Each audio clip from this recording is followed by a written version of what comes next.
उत्तर प्रदेश के वाराणसी में एक हंसता खेलता परिवार एक रात में ही खत्म हो गया। यहाँ कर्ज के बोझ से दबे एक परिवार के 4 लोगों ने खुदकुशी कर ली। सोचिए किस कदर वो मानसिक रूप से परेशान होगा, अपने पूरे परिवार को मारकर सुसाइड करने पर मजबूर हो रहे। जिनके ऊंचे ब्याज को चुकाते चुकाते उनकी हिम्मत जवाब दे गई और आखिर में उनके पास अपने परिवार को मारकर खुदकुशी करने के अलावा कोई रास्ता नहीं बचा, क्योंकि उसने लिखा है कि जीने की इच्छा मेरी भी है पर मेरे हालात अब ऐसे नहीं हैं। आदमी मैं बुरा नहीं हूं।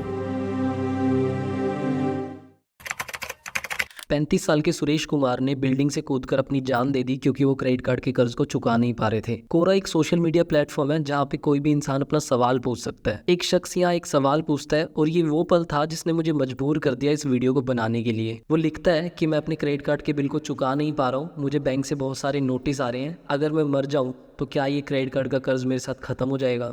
क्रेडिट कार्ड के ऊपर मैंने पहले भी एक वीडियो बना रखी है जिसमें मैंने बताया है कि बैंक आपको कैसे रिवॉर्ड पॉइंट और कैशबैक जैसी चीज़ों का लालच देकर आपसे ज़्यादा से ज़्यादा खर्चे करवाता है और फिर आप इस क्रेडिट कार्ड के कर्ज में फंसते चले जाते हो। देखो, जो भी पैसा आप बैंक से उधार लेते हो उसे लोन कहते हैं, ये तो आपको पता ही होगा। लेकिन इंडिया के अंदर 2 तरह के लोन होते हैं। इंडिया में लोन को 2 पार्ट्स में बांटा गया है। पहला होता है सिक्योर लोन, दूसरा होता है अनसिक्योर लोन। तो बात करते हैं सिक्योर लोन की।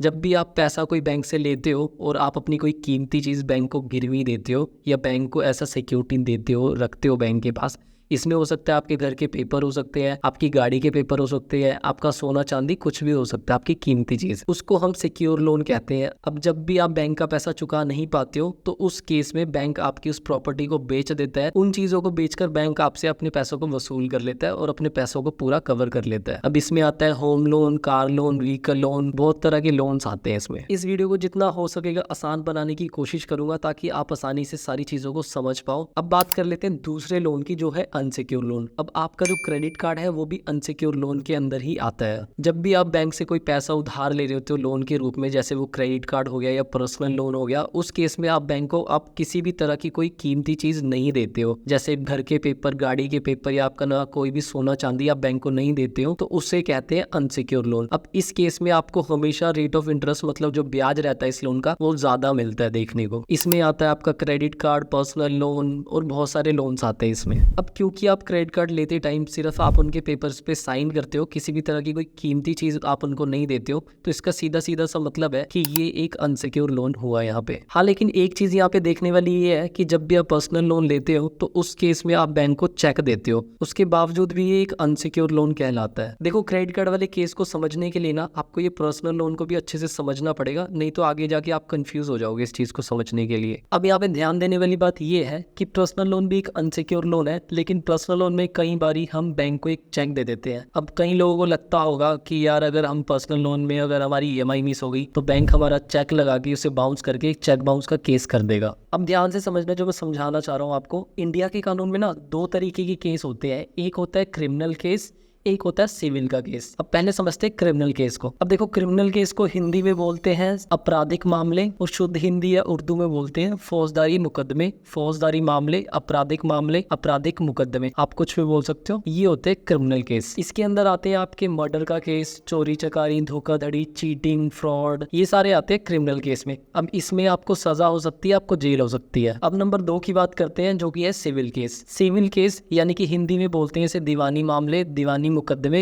या दीवानी केस भी बोल सकते हैं आप इसको शुद्ध हिंदी में। सिविल केस में आता है पैसों का लेन देन, जमीन या प्रॉपर्टी का लेन देन, जैसे किसी की प्रॉपर्टी कहीं फंसी हुई है, किसी ने उस पर कब्जा कर लिया है या आपका किसी प्रॉपर्टी पे हक है और कोई उस प्रॉपर्टी को दे नहीं रहा है, तो वो केस भी इसी में आएगा आपका। साथ में आते हैं डाइवोर्स केस, फैमिली की लड़ाई झगड़े, ये सारे सिविल केस में आते हैं। और इसके अलावा किसी कंपनी में आप जॉब कर रहे हो, वो आपकी सैलरी नहीं दे रहा है, तो वो केस भी आपका सिविल में काउंट होता है और सिविल केस में आपको जुर्माना भरना पड़ सकता है। देखो, सवाल ये उठता है कि भाई अब चेक बाउंस का केस किस तरह का केस बना, वो क्रिमिनल केस बना या सिविल का केस बना। देखो, इसको समझने के लिए ना हमें थोड़ा सा इतिहास में पीछे जाना पड़ेगा, तो इसको समझते हैं थोड़ा सा। हमारा जो कानून है और ये जो बैंकिंग का सिस्टम है, ये अंग्रेजों द्वारा ही बनाया गया था उनके टाइम पे। तो सन 1881 में अंग्रेज जब व्यापार करने जाते थे एक जगह से दूसरी जगह, तो वो चेक का ही यूज करते थे। उस टाइम पे ही इसका जन्म हुआ था 1881 में। तो जैसे आज लोग व्यापार करने के लिए जाते हैं, उनके लिए इतना सारा कैश रखना मुश्किल होता है अपने पास, तो वो चेक का यूज करते हैं किसी को पेमेंट करने के लिए। इसी तरह से 1881 में भी व्यापारी एक दूसरे को चेक देकर अपनी पेमेंट किया करते थे सामान का लेन देन करने के लिए। इसका नाम रखा गया धारा 138 और इंग्लिश में इसको बोलते हैं सेक्शन 138। 1881 से लेके 1988 तक ये एक सिविल के केस की कैटेगरी में था, लेकिन 1988 के बाद से भारत सरकार ने इसको सिविल के केस के साथ साथ क्रिमिनल केस की श्रेणी में भी डाल दिया। तो इसका मतलब है कि आज की डेट में ये आधा सिविल का केस भी है, आधा क्रिमिनल केस भी है। तो इसका सीधा सीधा मतलब ये है कि अगर किसी का चेक बाउंस हुआ है और उसके ऊपर चेक बाउंस का केस किया गया है, तो सीधा सीधा सा ये मतलब है कि उसके ऊपर क्रिमिनल केस भी हुआ है और सिविल का केस भी हुआ है। देखो, कानून के अकॉर्डिंग अगर आपके ऊपर किसी ने क्रिमिनल केस किया है तो उस केस में आपको जमानत करवानी पड़ती है और आपको जेल भी हो सकती है, मतलब आपको सजा भी हो सकती है। तो अब क्योंकि सेक्शन 138 मतलब ये धारा 138 जो चेक बाउंस का केस है वो सिविल में भी आता है और क्रिमिनल में भी आता है, तो इसका मतलब ये है कि इसमें आपको जमानत करवाने की जरूरत भी पड़ेगी, इसमें आपको सजा भी हो सकती है, इसमें आपको जुर्माना भी देना पड़ सकता है। अब कितना जुर्माना देना है, कितनी सजा होती है, वो भी बात कर लेते हैं। अब मान लो कि आपका 2 लाख रुपए का चेक बाउंस हुआ है और किसी ने आपके ऊपर चेक बाउंस का केस कर दिया है, तो इस केस में आपका क्या हो सकता है, मैक्सिमम आपको 2 साल की सजा हो सकती है। अब जरूरी नहीं है कि 2 साल की सजा होगी, आपको 6 महीने की सजा भी हो सकती है, 1 साल की सजा भी हो सकती है या 1.5 साल की सजा भी हो सकती है। ये सारी चीजें जज पे डिपेंड करती है कि वो क्या फैसला लेता है आपके अगेंस्ट। अब बात कर लेते हैं इसमें जुर्माना कितना लग सकता है। देखो, अगर आपने 2 लाख का चेक बाउंस किया है और आपके ऊपर केस हो रखा है, तो ज्यादा से ज्यादा आपको 2 गुना जुर्माना देना पड़ सकता है। मतलब कि 2 लाख की जगह आपको 4 लाख रुपए देने पड़ सकते हैं उस बंदे को जिसने आपके ऊपर केस किया है। अब देखो, जरूरी नहीं है कि आपको 2 लाख रुपए की जगह 4 लाख रुपए ही देने पड़ेंगे, वो 3 लाख रुपए भी हो सकते हैं, वो 2.5 लाख रुपए भी हो सकते हैं, वो 3.5 लाख रुपए भी हो सकते हैं। लेकिन आपको मैं ये बता देता हूँ कि मैक्सिमम आपको 2 गुना जुर्माना देना पड़ सकता है। अब इसमें अच्छी बात ये है कि ये एक जमानती अपराध है, मतलब इंग्लिश में इसको बोलते हैं बेलेबल ऑफेंस। मतलब आप इसमें बेल ले सकते हो, आपको सेम डे में जमानत मिल जाती है और उसके बाद आपका केस चलना शुरू हो जाता है। आपका केस उन 30 लाख केस में ऐड हो जाता है जो ऑलरेडी पिछले कई सालों से चल रहा है, और उसके बाद फिर आपकी तारीख पे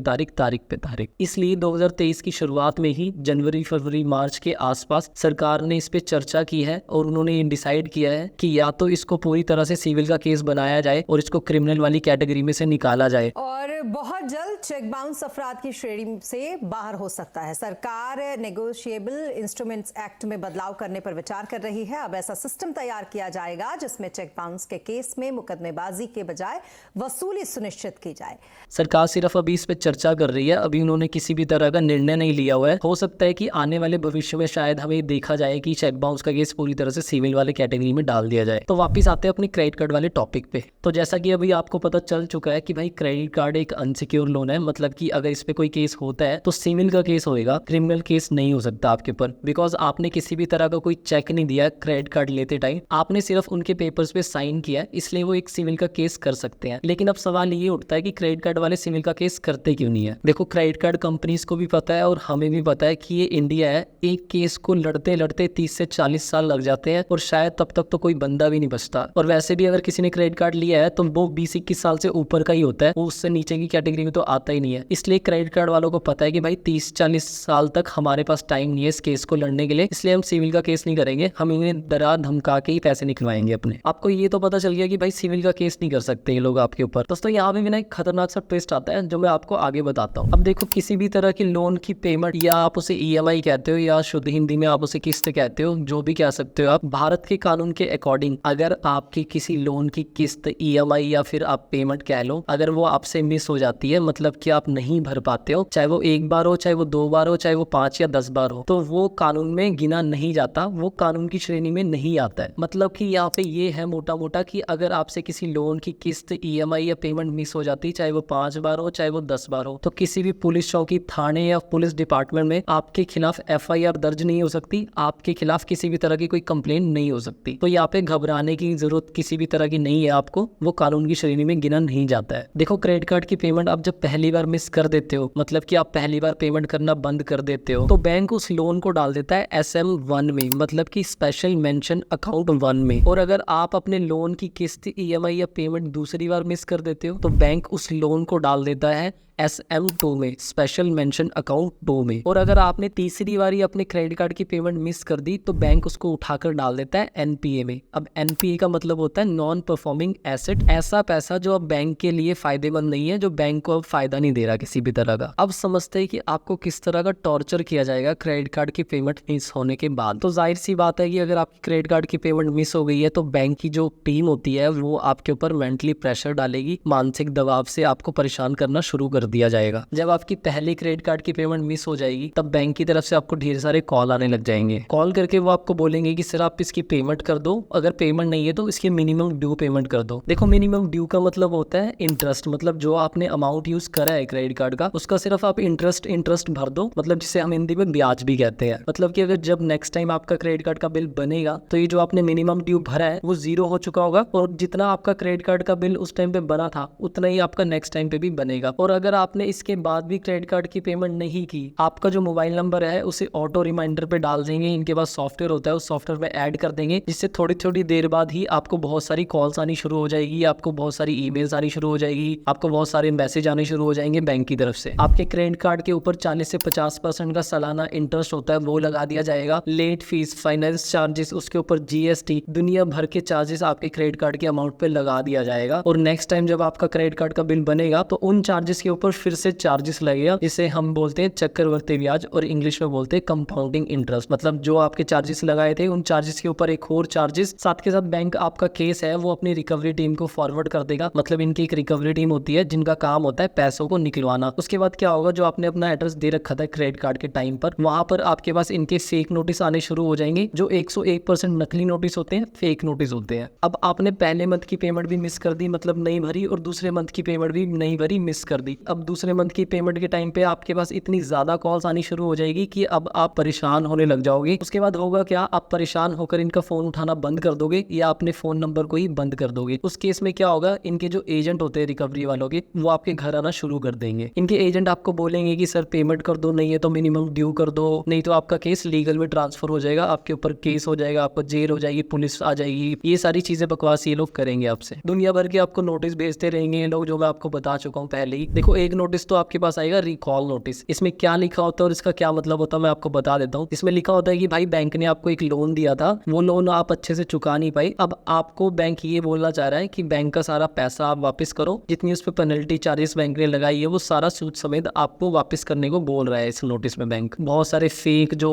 वकील होते हैं उनकी डिटेल, उसकी उनकी स्टैंप भी लगी हो सकती है, और यही चीजें जो नोटिस में लिखी होती है वही आपके मोबाइल पे SMS की फॉर्म में भी ये लोग भेजना शुरू कर देंगे। जो ईमेल ID आपने दे रखी है उस मेल पे भी वही नोटिस भेजना शुरू कर देंगे। अब इसके बाद आता है एक लोक अदालत का नोटिस आपके पास। लोक अदालत क्या है इसको समझते हैं ध्यान से। ये जहाँ पे भी आप रह रहे हो जिस भी शहर में, वहाँ पे एक डिस्ट्रिक्ट कोर्ट लगती है जिसको जिला कोर्ट भी कहते हैं, हिंदी शुद्ध हिंदी में जिला परिषद भी कहते हैं। तो वहाँ पे एक लोक अदालत लगती है। लोक अदालत का मतलब ये होता है, इसका पर्पज इसलिए इसे बनाया जाता है कि जो कोर्ट में केसेस चल रहे हैं उनको आपसी समझौते के साथ खत्म कर दिया जाए। अब ये लोग आपको बोलेंगे कि भाई हमने आपके अगेंस्ट कोर्ट केस कर दिया है, आप लोक अदालत में आओ। तो लोक अदालत का मतलब ये होता है कि वो इसमें जाना कोई कंपलसरी नहीं है। अगर आप नहीं जाओगे तो आपके अगेंस्ट कोई भी लीगल एक्शन नहीं होएगा, उसमें आपकी पूरी मर्जी होती है कि अगर आपको जाना है या नहीं जाना है। अब देखो इसके अलावा वो क्या कर सकते हैं, आपको फेक कॉल्स आएगी वकील बनकर, जज बनकर या पुलिस स्टेशन का SHO बनकर। वो आपको बोलेंगे भाई आपका नाम ये है, आपकी फाइल हमारे पास आ रखी है, आपके खिलाफ FIR दर्ज करने लग रहे हैं,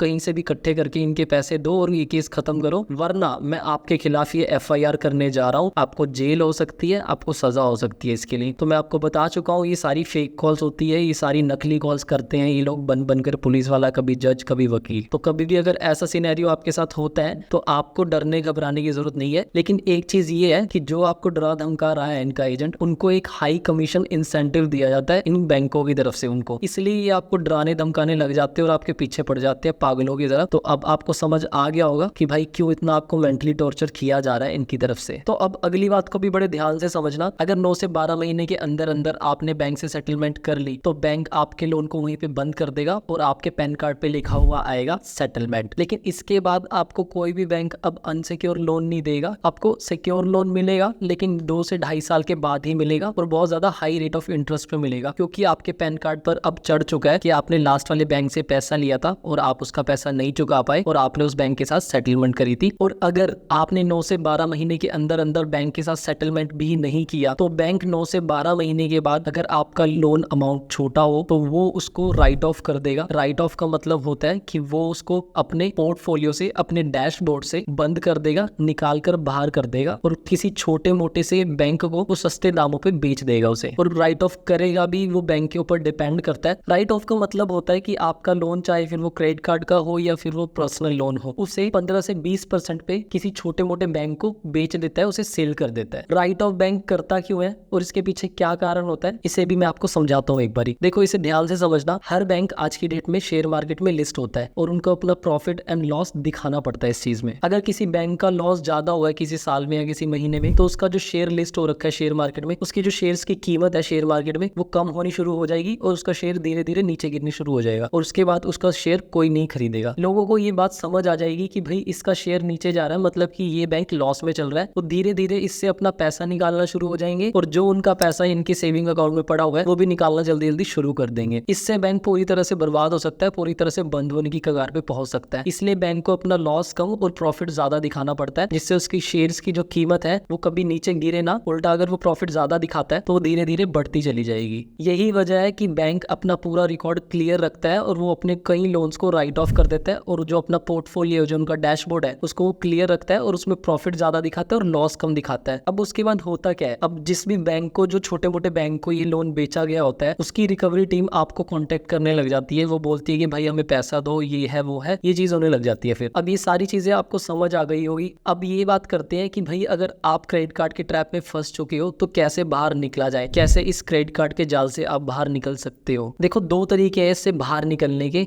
जिससे आप इससे पीछा छुड़वा सकते हो, इस जाल से बाहर आ सकते हो। पहला तरीका तो काम करेगा नहीं, अगर वो काम करता तो शायद आप इस वीडियो को नहीं देख रहे होते। मेरा मतलब है कि अगर आपके पास पैसे हैं तो आप इनके पैसे दे दो और इनसे आप पीछा छुड़वा सकते हो। अब बात करते हैं दूसरे तरीके की जो 90% लोग अपनाते हैं, जिसे कहते हैं सेटलमेंट। अब देखो सेटलमेंट करने के भी कुछ तरीके होते हैं। देखो एक चीज आप दिमाग में बिठा लो कि क्रेडिट कार्ड एक ऐसा लोन है पूरी दुनिया के अंदर जिसमें सबसे ज्यादा डिस्काउंट मिलता है जब आप सेटलमेंट करते हो। लेकिन इसके कुछ रूल्स होते हैं, इसके कुछ तरीके होते हैं कि आपको लेना आना चाहिए इतना ज्यादा हैवी डिस्काउंट इस पे। अब ध्यान से समझना, सेटलमेंट 2 तरीके के होते हैं। पहला होता है OTS मतलब वन टाइम सेटलमेंट और दूसरा होता है रेगुलर सेटलमेंट। अब समझते हैं कि OTS सेटलमेंट क्या होता है। देखो OTS का मतलब होता है वन टाइम सेटलमेंट। अब जो भी तुम्हारा अमाउंट बैंक के साइड डिसाइड हुआ है, जिस भी अमाउंट पे तुम सेटलमेंट कर रहे हो, उसको एक शॉट में जब तुम बैंक को पे कर देते हो तो उसको बोलते हैं वन टाइम सेटलमेंट मतलब कि OTS। देखो दूसरा होता है रेगुलर सेटलमेंट। अब रेगुलर सेटलमेंट में क्या होता है कि जो आपका सेटलमेंट का अमाउंट डिसाइड हुआ है उसको आप किस्तों में देते हो बैंक को। अब इसके नुकसान ज्यादा है। तो इसमें नुकसान क्या है, एक तो बैंक आपको ज्यादा से ज्यादा डिस्काउंट देगा नहीं इस वाले केस में अगर आप उसकी सेटलमेंट का अमाउंट भी किस्तों में दोगे। दूसरा, अगर कल को आपकी एक किस्त भी मिस हो गई सेटलमेंट की तो वो लोन घूम फिर के वहीं आ जाएगा जहां से वो शुरू हुआ था। मतलब कि जो आपने पैसा दिया था पहली किस्त या दूसरी किस्त सेटलमेंट में, वो सब जीरो हो जाएगा और इसकी शुरुआत दोबारा से एक नए लोन से हो जाएगी, जिसमें फिर वो आपको रिकवर करने के लिए टॉर्चर करना शुरू कर देंगे। अगला पॉइंट ये है कि आपका केस बैंक के अंदर जितना ज्यादा पुराना होता जाएगा, आपके डिस्काउंट के चांसेस उतने ज्यादा बढ़ते जाएंगे। मतलब कि आपका केस बैंक में जितना ज्यादा पुराना है उतना ज्यादा डिस्काउंट आपको मिलेगा सेटलमेंट करते टाइम पे। अगला पॉइंट ये है कि कभी भी आपने नहीं अपने मुंह से बोलना बैंक वालों को कि भाई मैंने सेटलमेंट करनी है, मेरी सेटलमेंट कर दो। अब बैंक वाले आपके पास 5 से 6 बार आएंगे सेटलमेंट करवाने के लिए। पहली बार जब वो बोलेंगे सेटलमेंट करने के लिए, वो बोलेंगे कि सर जो आपके लोन के ऊपर जो चार्जेस लगाए हैं, हमने पेनल्टीज लगाई है, हम उसको हटा देते हैं और बचा हुआ जो अमाउंट है वो आप हमें दे दो। तो आप उस केस में ना कर सकते हो या उनको मना कर सकते हो। तो अगली बार वो फिर से आपके पास आएंगे, वो आपको बोलेंगे कि सर हमने लास्ट टाइम आपका इस पे जो पेनल्टी और जो चार्जेस थे वो हटा दिए, अब जो अमाउंट आपका बचा है उसके ऊपर हम आपको 20% डिस्काउंट दे देते हैं, कर लो सेटलमेंट। अब आपने उस टाइम पे भी मना कर देना उनको और धीरे धीरे करते करते ऐसे ही वो पूरे 80% के डिस्काउंट पर आ जाएंगे। अब बैंक आपके पास 5 से 6 बार आएगा सेटलमेंट करने के लिए। चाहे वो अब आपको कॉल करके बोल सकता है कि सर सेटलमेंट करवा लो, या उनके एजेंट आके आपको घर पे बोल सकते हैं कि सर आप सेटलमेंट करवा लो। तो कभी भी ऐसे अगर आपको कोई एजेंट बोलता है कि सर हम आपको लास्ट टाइम बोल रहे हो सेटलमेंट करवाने के लिए, इसके बाद हम आपको नहीं बोलेंगे, बैंक 5 से 6 बार आता है सेटलमेंट करने के लिए आपके पास। अब देखो सेटलमेंट करते वक्त ना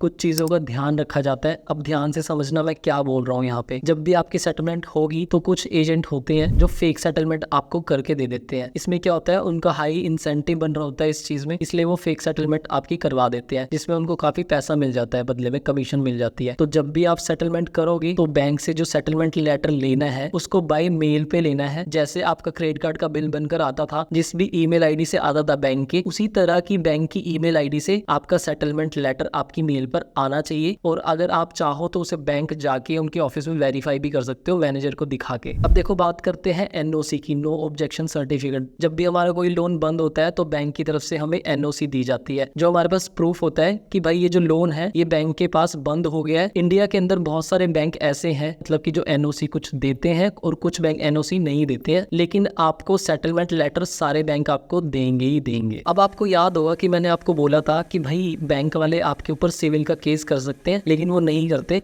लेकिन यहाँ पे भी एक ट्विस्ट है। यहाँ पे ट्विस्ट ये आता है कि भाई मान लो कि आपका कोई क्रेडिट कार्ड चल रहा था बैंक के पास या कोई लोन चल रहा था पर्सनल लोन, और आपने उसकी ईएमआईस वगैरह नहीं भरी और आप घूम रहे हो भाई मर्सिडीज में, बीएमडब्ल्यू में या ऑडी में, और वो गाड़ी आपके नाम पर है और ये बात बैंक को पता चल जाती है। उस केस में बैंक ये समझेगा कि भाई इस इंसान की इंटेंशन ही गलत थी, मतलब ये इंसान ही धोखेबाज था, मतलब ये हमारा पैसा खाना ही चाहता था, इसी नीयत से इसने हमसे लोन लिया था। तो फिर आपके अगेंस्ट 420 का केस बन सकता है कोर्ट के अंदर। इसके अलावा बैंक और किसी भी हालत में आपके ऊपर किसी तरह का कोई केस नहीं कर सकता है। दोस्तों इसके अलावा अगर कोई पॉइंट रह गया हो या आपका कोई क्वेश्चन रह गया हो तो आप मुझे इंस्टाग्राम पे फॉलो कर सकते हो, वहाँ पे मैं आपका इंस्टेंट रिप्लाई कर सकता हूँ। इसके अलावा आप कमेंट सेक्शन में, कमेंट बॉक्स में भी अपना क्वेश्चन टाइप कर सकते हो। गाइज इस वीडियो को बनाने में काफ़ी टाइम लगा, काफ़ी मेहनत लगी और मैंने काफ़ी रिसर्च करी है इसके ऊपर, तो इस वीडियो को एक लाइक ज़रूर कर देना और जल्दी मिलूंगा मैं आपसे इसी तरह की एक और वीडियो में। तब तक के लिए